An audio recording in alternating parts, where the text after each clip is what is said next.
Hello friends, welcome है आप सभी का सीआर क्लासेस में। मैं हूं चांदनी। आज देखिए, आज सभी लोगों को पता है कि एक लेटर जारी हुआ है जिसमें लिखा हुआ है कि 22 से 23 सितंबर तक परीक्षा फॉर्म भरे जाएंगे और अक्टूबर के फर्स्ट या सेकंड सप्ताह में आप लोगों के एग्ज़ाम होंगे। तो आप लोगों के एग्ज़ाम होने में ज़्यादा देर नहीं है, बहुत पास आप लोगों के एग्ज़ाम है, तो अच्छे से पढ़िए। यहाँ से देखते हैं, आज हम लोग पढ़ेंगे डीएलएड फर्स्ट सेमेस्टर। यहाँ से देखते हैं, सब्जेक्ट है शिक्षण अधिगम के सिद्धांत। राजन सीरीज के सारे क्वेश्चन होंगे, अति लघु उत्तरीय प्रश्न। यहाँ से देखते हैं पहला क्वेश्चन। हाँ, और हम समय गवाए आपको पढ़ाते हैं। कुछ लोग यूट्यूब वाले जो चैनल वाले हैं वो घंटों तक तुम्हें बातों में लगाएंगे, क्योंकि उन्हें क्या चाहिए? व्यू। उन्हें बच्चों के भविष्य से कोई लेना देना नहीं है। जितना 1 घंटे आप पंचायत कर रहे हो, बातें कर रहे हो, उतने में बच्चा 4 क्वेश्चन सीख जाएगा। लेकिन नहीं, ऐसा नहीं करते हैं। सब क्या देखते हैं? कैसे भी अपने व्यू बढ़ाएं। लेकिन हम हमेशा बच्चों का क्या सोचते हैं भला? यहाँ से देखते हैं पहला क्वेश्चन कि शिक्षण अधिगम का वर्गीकरण कितने भागों में किया गया है। तो शिक्षण अधिगम को 3 भागों में बांटा गया है। शिक्षण सामग्री को 3 भागों में बांटा गया है। कौन कौन से भाग हैं? यहाँ से देखते हैं। पहला देखिए, प्रौद्योगिकी के आधार पर, दूसरा इंद्रियों के आधार पर और तीसरा प्रक्षेपण के आधार पर। अब देखते हैं नेक्स्ट क्वेश्चन कि अनुदेशन का क्या आशय है, समझाइए।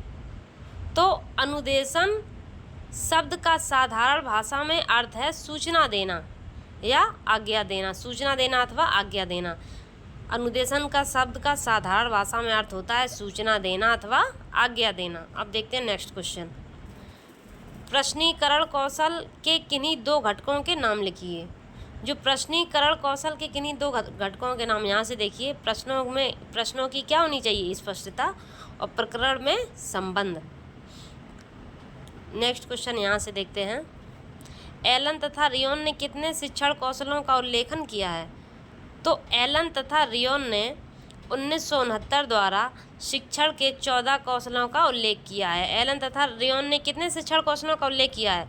तो एलन और रियोन ने 1969 ईस्वी में शिक्षण के 14 कौशलों का उल्लेख किया गया है। कितने कौशल? 14 कौशल। अब देखते हैं नेक्स्ट क्वेश्चन। शिक्षक केंद्रित शिक्षण के 2 दोष लिखिए। अब अगर शिक्षक केंद्रित शिक्षण हो गया, अभी कैसा शिक्षण चल रहा है? बाल केंद्रित। और अगर शिक्षण केंद्रित शिक्षण के 2 दोष हैं वो लिखिए। तो यहाँ से देखिए, पहला, शिक्षक सही उत्तर पर ध्यान केंद्रित नहीं करता है। शिक्षक सही उत्तर पर ध्यान केंद्रित नहीं करता है, पहला तो ये है। और यहाँ से देखते हैं दूसरा कि शिक्षण का पाठ्यक्रम पूरा करने तक ही सीमित रहता है। जो भी शिक्षक होगा, तुम देखना, यही सोचता है बस जल्दी से हम सिलेबस पूरा या पाठ्यक्रम पूरा कर दें, ये ना कहा जाए कि तुमने ये नहीं पढ़ाया है। शिक्षक सही उत्तर पर ध्यान केंद्रित नहीं करता है। अब देखते हैं नेक्स्ट क्वेश्चन। टीएलएम का पूरा नाम बताइए तथा इसका उपयोग बताइए। अच्छा, हम लोगों ने, सभी लोगों ने ज़्यादातर बीटीसी, डीएलएड या बीएड किया हुआ है, शिक्षक रहे हैं आप लोग। तो आप लोगों को स्कूल में कहा जाता था कि टीचिंग लर्निंग मटेरियल बना के लाओ, टीएलएम बना के लाओ। तो भैया वही तो होता है, टीचिंग लर्निंग मटेरियल। टीएलएम का पूरा नाम क्या है? Teaching learning material. जो टीचिंग में आप लोगों को हेल्पफुल हो टीचिंग करने के लिए, वही टीचिंग लर्निंग मटेरियल है, शिक्षण अधिगम सामग्री। अब देखते हैं नेक्स्ट क्वेश्चन। यहाँ से शिक्षण की 2 विशेषताएँ लिखिए। तो शिक्षण की 2 विशेषताएं, पहला, शिक्षण सुनियोजित होना चाहिए। शिक्षण कैसा होना चाहिए? सुनियोजित। और दूसरा, शिक्षण प्रजातांत्रिक होना चाहिए। अब देखते हैं नेक्स्ट क्वेश्चन। डाइट का पूरा नाम क्या है? तो डाइट का पूरा नाम यहाँ से देखते हैं। डाइट का पूरा नाम है जिला शिक्षा एवं प्रशिक्षण संस्थान। डाइट का पूरा नाम क्या है? जिला शिक्षा एवं प्रशिक्षण संस्थान। ये इम्पॉर्टेंट क्वेश्चन है। यहाँ से देखते हैं नेक्स्ट क्वेश्चन कि एनपीआरसी का प्रमुख का पूरा नाम बताइए। तो एनपीआरसी का प्रमुख का पूरा नाम न्याय पंचायत संसाधन केंद्र। क्या है? न्याय पंचायत संसाधन केंद्र। अब देखते हैं नेक्स्ट क्वेश्चन। एनपीआरसी प्रमुख को क्या कहते हैं? तो एनपीआरसी प्रमुख को संकुल प्रभारी कहते हैं। अब देखते हैं नेक्स्ट क्वेश्चन। ग्राम शिक्षा समिति का अध्यक्ष कौन होता है? तो ग्राम शिक्षा समिति का अध्यक्ष ग्राम प्रधान होता है। ग्राम शिक्षा समिति का अध्यक्ष कौन होता है? तो ग्राम शिक्षा समिति का अध्यक्ष ग्राम प्रधान होता है। अब देखेंगे नेक्स्ट क्वेश्चन। ग्राम शिक्षा समिति का सचिव कौन होता है?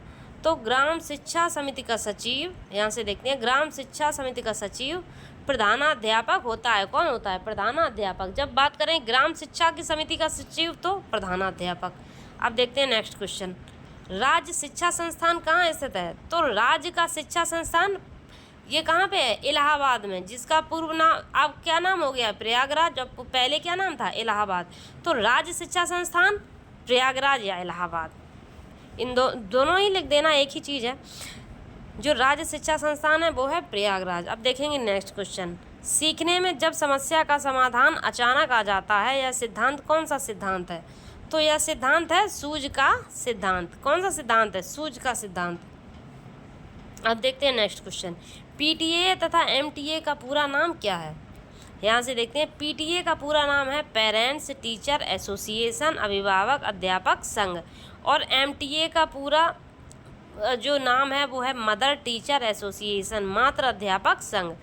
PTA parents teacher association, MTA mother teacher association. यहाँ से देखिए पी और टी में फ़र्क।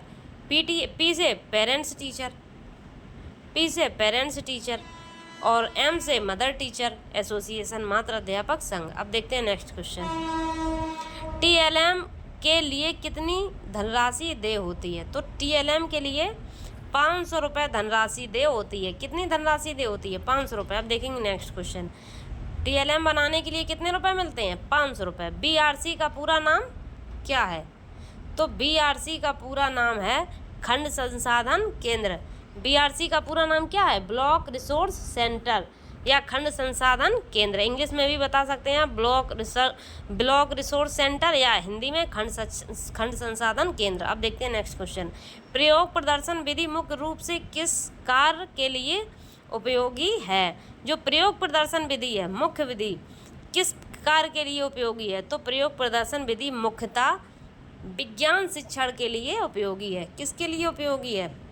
ये मुख्यतः विज्ञान शिक्षण के लिए उपयोगी है। यहाँ से देखते हैं, ये इतना मोटी लाइन हो गई है बस। अब देखते हैं नेक्स्ट क्वेश्चन। जो प्रयोग दर्शन विधि विज्ञान शिक्षण विधि के लिए है। बाल केंद्रित शिक्षण का क्या अर्थ है?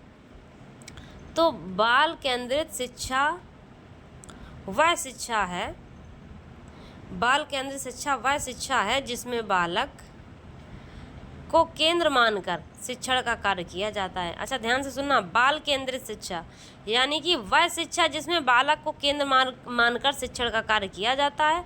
बाल केंद्रित शिक्षा शिक्षण की नवीन विधि है या विधा है।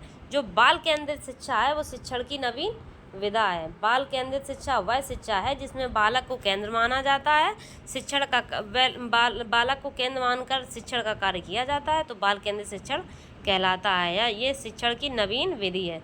अब देखते हैं नेक्स्ट क्वेश्चन। शिक्षण पद्धति के अंतर्गत डाल्टन योजना का प्रतिपादन किसने किया? ये क्वेश्चन देखो कि शिक्षण पद्धति के अंतर्गत डाल्टन योजना का प्रतिपादन किसने किया? ये याद रखना, किसका पूछा गया? डाल्टन योजना का प्रतिपादन। तो शिक्षण पद्धति के अंतर्गत डाल्टन योजना का प्रतिपादन किसने किया? हेलन और पार्क हास्ट ने किया। किसने किया? हेलन और पार्क हास्ट ने किया। क्या किया? डाल्टन योजना का प्रतिपादन किसने किया? हेलन और पार्क हास्ट ने किया। अब देखेंगे नेक्स्ट क्वेश्चन। किस शिक्षण पद्धति में प्रथम बार बच्चों को लिखकर सिखाने की प्रक्रिया के मांसपेशियों के संतुलन पर जोर दिया गया है? तो यहाँ से देखिए, मॉन्टेसरी पद्धति में लिखकर सिखाने की क्रिया में मांसपेशियों को संतुलन पर जोर दिया गया है। किस पद्धति में? तो मॉन्टेसरी पद्धति में। किस शिक्षण पद्धति में प्रथम बार बच्चों को लिखकर सिखाने की प्रक्रिया में मांसपेशियों के संतुलन पर जोर दिया गया है? तो वो है मॉन्टेसरी पद्धति में लिखकर सिखाने की क्रिया में मांसपेशियों के संतुलन पर जोर दिया गया था। अब देखेंगे नेक्स्ट क्वेश्चन। प्लेवे पुस्तक के लेखक कौन है? ये पुस्तकों के लेखक इंपॉर्टेंट हैं, आते हैं, ध्यान से पढ़ लो। प्लेवे पुस्तक के लेखक कौन है? तो हेनरी कोल्डवेल कुक। प्लेवे पुस्तक के लेखक हेनरी कॉल्डवेल कुक। अब देखेंगे नेक्स्ट क्वेश्चन। बीडी भाटिया के अनुसार ये क्वेश्चन, एक सेकंड रुकना, नीचे चला गया है, ये आ गया। बीडी भाटिया के अनुसार प्रेरणा का सिद्धांत क्या है? अच्छा, प्रेरणा क्या होती है? ध्यान सुनना। प्रेरणा बालक में रुचि पैदा करती है। क्या पैदा करती है? प्रेरणा बालक में रुचि पैदा करती है, और जब वह एक बार किसी विषय में रुचि लेने लगता है तो वह उसे ध्यानपूर्वक पढ़ता है अथवा करता है। वह उसमें ध्यानमग्न होकर अच्छे से पढ़ता है। अच्छा, ये प्रेरणा समझ में आई। प्रेरणा बालक में रुचि पैदा करती है और जब वह एक बार किसी विषय में रुचि लेने लगता है तो वह उसे ध्यानपूर्वक पढ़ता है अथवा करता है, यानी कि वह उसमें ध्यानमग्न हो जाता है। अब देखेंगे नेक्स्ट क्वेश्चन, अपेक्षित अधिगम प्रतिफल क्या है? तो न्यूनतम अधिगम स्तर, यहाँ से देखते हैं क्वेश्चन कि न्यूनतम अधिगम स्तर के अंतर्गत निर्धारित दक्षता की संप्राप्ति ही अपेक्षित अधिगम प्रतिफल कहलाती है। यहाँ से देखते हैं नेक्स्ट क्वेश्चन, किन्हीं 4 शिक्षण सूत्रों का नाम लिखिए। तो पहला शिक्षण सूत्र क्या है? सरल से जटिल की ओर, स्थूल से सूक्ष्म की ओर, ज्ञात से अज्ञात की ओर और पूर्ण से अंश की ओर। पूर्ण से अंश की ओर, ये क्या है? 4 शिक्षण सूत्र। कौन कौन से? सरल से जटिल की ओर, स्थूल से सूक्ष्म की ओर, ज्ञात से अज्ञात की ओर और पूर्ण से अंश की ओर। अब देखेंगे नेक्स्ट क्वेश्चन, कहानी सुनते समय शिक्षक को किन किन बातों का ध्यान रखना चाहिए? कहानी सुनाते समय होगा। कहानी सुनाते समय शिक्षक को किन किन बातें ध्यान में रखनी चाहिए? अब यहाँ से देखिए, तो जब भी शिक्षक कहानी सुनाते समय शिक्षक का संप्रेषण अच्छा होना चाहिए। कैसा होना चाहिए? संप्रेषण अच्छा होना चाहिए। उच्चारण शुद्ध व स्पष्ट होना चाहिए। कहानी की भाषा सरल व छात्र के मानसिक स्तर के अनुकूलन होनी चाहिए। ये नहीं कि बच्चा 3 की क्लास का है और आप बातें कर रहे हैं जैसे कि वो बच्चा मैच्योर हो, तो उसकी समझ ही नहीं आएगा। यानी कि ऐसी कहानी सुनाओ जो बच्चे के मतलब की हो। कहानी की भाषा सरल होनी चाहिए, वह छात्र के मानसिक स्तर से अनुकूलन होना चाहिए और उच्चारण शुद्ध व स्पष्ट होना चाहिए। कहानी सुनाते समय शिक्षक का संप्रेषण अच्छा होना चाहिए। अब देखते हैं नेक्स्ट क्वेश्चन, राज्य शैक्षिक तकनीकी संस्थान कहाँ है? तो राज्य शैक्षिक तकनीकी संस्थान कहाँ है? लखनऊ में। राज्य शैक्षिक तकनीकी संस्थान लखनऊ में। अब देखेंगे नेक्स्ट क्वेश्चन, राज्य परियोजना कार्यालय कहाँ स्थित है? तो राज्य परियोजना कार्यालय लखनऊ में स्थित है। अब देखेंगे नेक्स्ट क्वेश्चन, सीमेट कहाँ है? तो सीमेट कहाँ है? प्रयागराज में। और प्रयागराज का पुराना नाम क्या है? इलाहाबाद। सीमेट कहाँ है? प्रयागराज में। प्रयागराज का पूर्व नाम इलाहाबाद, यानी कि सीमेट इलाहाबाद में स्थित है। अब देखेंगे नेक्स्ट क्वेश्चन, उच्च अध्ययन शिक्षा संस्थान कहाँ है? तो उच्च अध्ययन शिक्षा संस्थान प्रयागराज, पूर्व नाम इलाहाबाद में है। उच्च अध्ययन शिक्षा संस्थान कहाँ है? इलाहाबाद में, जिसका पूर्व नाम क्या है? जो इसका अभी नया नाम है प्रयागराज और पूर्व नाम इलाहाबाद। अब देखेंगे नेक्स्ट क्वेश्चन, SCERT का पूरा नाम क्या है?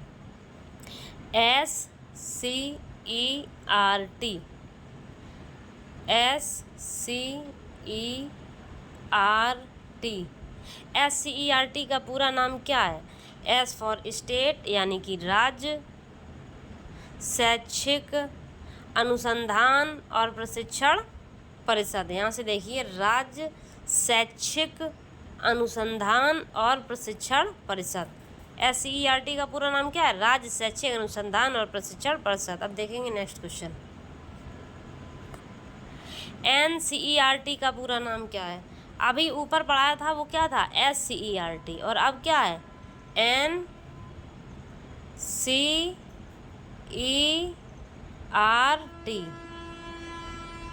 NCERT का पूरा नाम क्या है? तो NCERT का पूरा नाम राष्ट्रीय एन फॉर नेशनल शैक्षिक अनुसंधान और प्रशिक्षण परिषद। अगर कहें SCERT का पूरा नाम तो राज्य शैक्षिक अनुसंधान और प्रशिक्षण परिषद। अगर कहें NCERT का पूरा नाम तो राष्ट्रीय शैक्षिक अनुसंधान और प्रशिक्षण परिषद। यानी कि दोनों एक ही हैं, बस एक में राज्य है और एक में राष्ट्र है। जो SCERT है वो राज्य शैक्षिक अनुसंधान और प्रशिक्षण परिषद है, और जो NCERT है वो राष्ट्रीय शैक्षिक अनुसंधान और प्रशिक्षण परिषद है। अगर S होगा, यहाँ पे देखिए, अगर S है तो राज्य पूछेगा तो राज्य लगा देना, राज्य शैक्षिक अनुसंधान और प्रशिक्षण परिषद। अगर N है तो राष्ट्र लगा देना, राष्ट्रीय शैक्षिक अनुसंधान और प्रशिक्षण परिषद। अब देखेंगे नेक्स्ट क्वेश्चन, राज्य शैक्षिक अनुसंधान और प्रशिक्षण परिषद का गठन किस वर्ष हुआ? तो राज्य शैक्षिक अनुसंधान और प्रशिक्षण परिषद का गठन 1981 में हुआ। अब ये क्या कह रहा है? अच्छा, राज्य शैक्षिक अनुसंधान और प्रशिक्षण परिषद केंद्र कह रहा है। राज्य यानी कि SCERT का गठन 1981 ईस्वी में विभिन्न प्रकार के चार्ट डिजिटल कक्षा ND। अब देखेंगे नेक्स्ट क्वेश्चन। पुनर्वलन कितने प्रकार का होता है? पुनर्वलन यहाँ से देखते हैं, पुनर्वलन 2 प्रकार का होता है। कौन कौन सा? एक तो सकारात्मक पुनर्वलन और दूसरा नकारात्मक पुनर्वलन। अब देखेंगे नेक्स्ट क्वेश्चन। फ्रोबेल के अनुसार शिक्षण सूत्र क्या हैं? तो फ्रोबेल एक जर्मन शिक्षाविद थे। कैसे शिक्षाविद थे फ्रोबेल? जर्मन। उनका मानना था कि बच्चों के सीखने का सबसे अच्छा तरीका खेल है। क्या है? खेल। तो फ्रोबेल एक जर्मन शिक्षाविद थे। उनका मानना था कि बच्चों को सीखने का सबसे अच्छा तरीका खेल है। अब देखते हैं नेक्स्ट क्वेश्चन। क्रियात्मक परक शिक्षण किस सिद्धांत पर आधारित है? क्रियात्मक परक शिक्षण किस सिद्धांत पर आधारित है? तो उत्तर क्रियात्मक परक शिक्षण क्रियात्मक अनुसंधान पर आधारित है। किस पर आधारित है? क्रियात्मक अनुसंधान पर आधारित है। अब देखेंगे नेक्स्ट क्वेश्चन। किन्हीं 2 नवीन शिक्षण विधियों का नाम बताइए। अच्छा, नवीन शिक्षण विधियाँ कौन कौन सी हैं? तो यहाँ से देखते हैं कि सक्रिय शिक्षण, छात्रों की आवश्यकता में प्राथमिकता देना, छात्रों की आवश्यकताओं को प्राथमिकता देना। जो किन्हीं 2 नवीन जो नई शिक्षण विधियाँ हैं आजकल, वो क्या हैं? छात्रों की जो आवश्यकताएं हैं उनको प्राथमिकता दो। पहला तो ये है, और दूसरा ये है कि समवाय शिक्षण सभी विषयों का अध्ययन एक साथ कराना चाहिए, यानी कि समवाय शिक्षण सभी विषयों का अध्ययन एक साथ कराना चाहिए। और सक्रिय शिक्षण छात्रों की आवश्यकताओं को प्राथमिकता देना चाहिए। कौन कौन से नवीन शिक्षण हैं? एक तो सक्रिय शिक्षण और दूसरा समवाय शिक्षण। सक्रिय शिक्षण में छात्रों की आवश्यकताओं को प्राथमिकता देना चाहिए और समवाय शिक्षण में सभी विषयों का अध्ययन एक साथ कराना चाहिए। अब देखते हैं नेक्स्ट क्वेश्चन। किन्हीं 4 शिक्षण प्रविधियों का नाम बताइए। तो यहाँ से देखते हैं 4 शिक्षण प्रविधियाँ। पहली तो है प्रश्नोत्तर विधि, दूसरी है गतिविधि प्रविधि, तीसरी है व्याख्यान विधि और चौथी है विवरण प्रविधि। तो किन्हीं 4 शिक्षण प्रविधियों का नाम बताइए। पहली है प्रश्नोत्तर प्रविधि, दूसरी है गतिविधि प्रविधि, तीसरी है व्याख्यान प्रविधि और चौथी है विवरण प्रविधि। अब देखते हैं नेक्स्ट क्वेश्चन। संप्रेषण के प्रमुख घटक कौन कौन से हैं? अच्छा, संप्रेषण के प्रमुख घटक कौन कौन से हैं? एक तो प्रेषक यानी कि मैसेज भेजने वाला, दूसरा संदेश यानी कि मैसेज, तीसरा मैसेज को ग्रहण करने वाला या मैसेज देखने वाला ग्राही। शिक्षण अधिगम के सिद्धांत कितने हैं? तो संप्रेषण के प्रमुख घटक कौन कौन से हैं? पहला तो प्रेषक यानी कि मैसेज भेजने वाला होना चाहिए, दूसरा संदेश होना चाहिए, तीसरा ग्राही के पास जाए तो शिक्षण अधिगम के सिद्धांत। यहाँ से देखते हैं ये तीनों हैं। कौन कौन से हैं? प्रेषक, संदेश और ग्राही। अब देखते हैं नेक्स्ट क्वेश्चन। राज्य विज्ञान शिक्षा संस्थान कहाँ स्थित है? राज्य का विज्ञान शिक्षा संस्थान कहाँ स्थित है? तो ये है प्रयागराज या इलाहाबाद में। राज्य विज्ञान शिक्षा संस्थान प्रयागराज या इलाहाबाद में। अब देखते हैं नेक्स्ट क्वेश्चन। राज्य हिंदी संस्थान, जब राज्य हिंदी संस्थान कहाँ है? तो वाराणसी। राज्य हिंदी संस्थान वाराणसी में। और राज्य विज्ञान संस्थान प्रयागराज में। राज्य विज्ञान संस्थान प्रयागराज में, राज्य हिंदी संस्थान वाराणसी में। अब देखते हैं नेक्स्ट क्वेश्चन। शिक्षण के संज्ञानात्मक क्षेत्र का बालक की किन किन क्रियाओं से संबंध होता है? जो शिक्षण के संज्ञानात्मक क्षेत्र हैं उनसे बालक की किन क्रियाओं के संबंध होता है? यहाँ से देखते हैं। पहला, एक तो बालक के ज्ञान का संबंध होगा, दूसरा बोध या अधिग्रहण। किसका संबंध होगा? बोध या अधिग्रहण का और बालक के ज्ञान का। अब देखते हैं नेक्स्ट क्वेश्चन। शिक्षण की किन्हीं 4 नवीन विधाओं के नाम बताइए। तो पहली देखिए, पहली है बाल केंद्रित शिक्षण। पहला क्या है? बाल केंद्रित शिक्षण। दूसरा उपचारात्मक शिक्षण, तीसरा दक्षता आधारित शिक्षण और चौथा सहगामी शिक्षण।